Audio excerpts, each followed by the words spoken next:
Here's a road for you, I'd sit here poor for you. Hello there, fans. You're about to learn how to sing like Fawzia and maybe make it like she did. Oh, do you really think you can? Yes, you can. Here's how.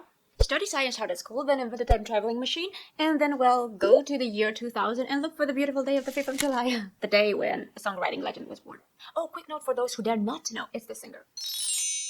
It's Faouzia, and she's got close to 2 million worldwide subscribers, and should I mention that her 2nd million subscribers, she got it in about less than a year, and I've been following her since she had 100k subscribers. Proud fun here. Don't you know that I cry tears of gold on this channel? Now, back to what you came for.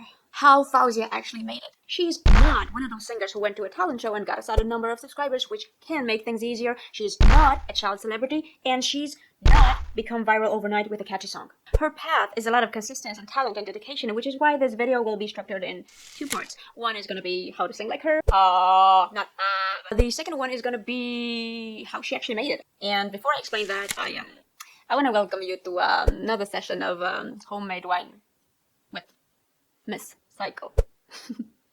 Cheers.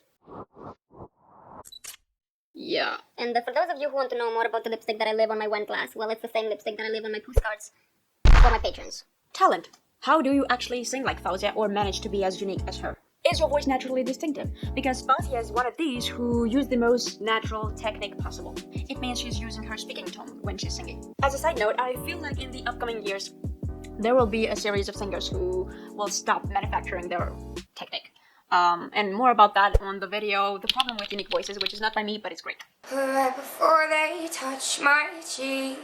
So, if you're an aspiring singer, try to sing almost like you would speak, and be realistic about it. Is it your voice as unique that it would not be mistaken for somebody else's, or it would? If it would, then maybe you have to come up with something else, be it in visuals or production or fashion, or doesn't matter. If you're not sure, here's a quick exercise to understand if your by default voice sounds good or not. Because this is something that I call the Faouzia effect. Speak and say a sentence with your normal speaking voice. Relax. So I was born in Morocco on the 5th of July, year 2000. Now make your voice sound a little bit fuller, richer. Don't vocal fry at all, and articulate. Act like your voice has more resonance than it does, and straighten your back probably, and get some confidence and say, I was born in Morocco on the 5th of July, year 2000. Now lower the tone a little bit, okay, like this. Don't open your mouth horizontally too much. Keep it in a more oval shape, like not but a bit. Just exaggerate. Plus the previous ingredients. So it would sound like, I was born in Morocco on the year 2000 on the 5th of July. Don't forget to exaggerate. Climbing up this mountain, climbing up twice, hoping that I make it this time, but I'm some doing it open. It's like, I mean, of course, she has a few other vocal tricks that set her apart, like the the crack, but what really sets her apart is the Arabic runs, because she uses her ethnicity to play with music in a contemporary Western way. I mean, why is it so important? If you check my video, One Girl, 41 Voices, you will realize that these 40 artists have invented a technique that is associated only with them.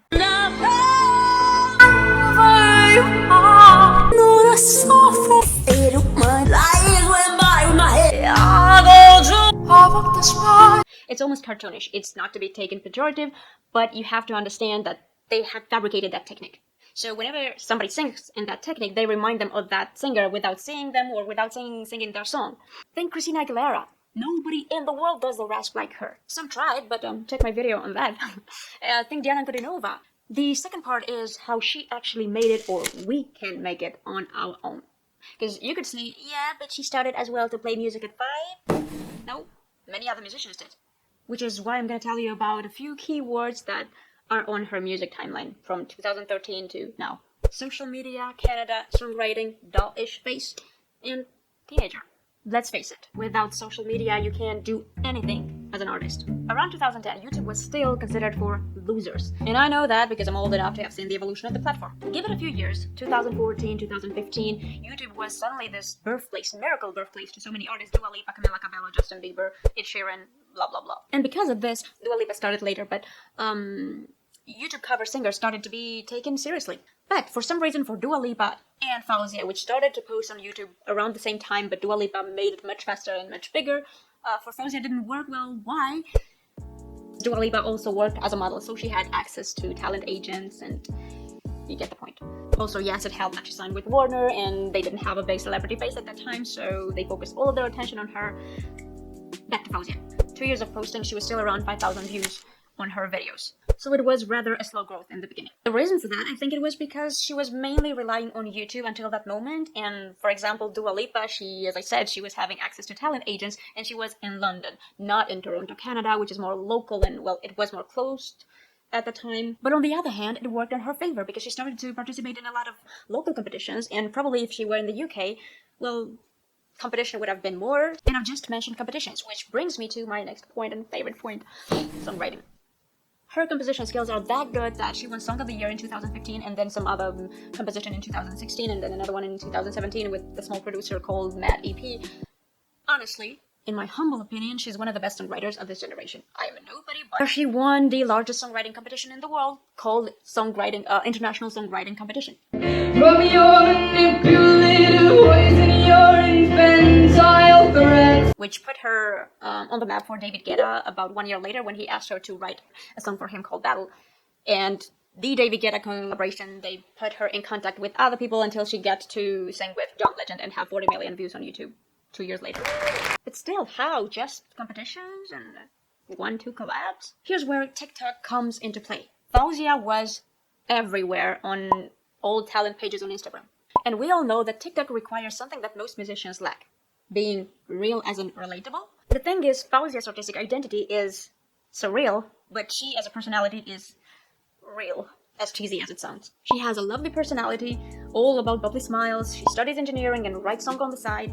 Her videos were often recorded as a break in between the classes, and kids find that cool. Her parents are Arab immigrants, so she also has the Arab people support who want to make sure that she's an international star. On top of that, even if she has the looks to be an Instagrammer girl, she plays the innocence and confidence card. Nobody sees her and thinks, just another pretty girl with a good voice. Where in the world have you seen a teenager sing like that or songwrite like that?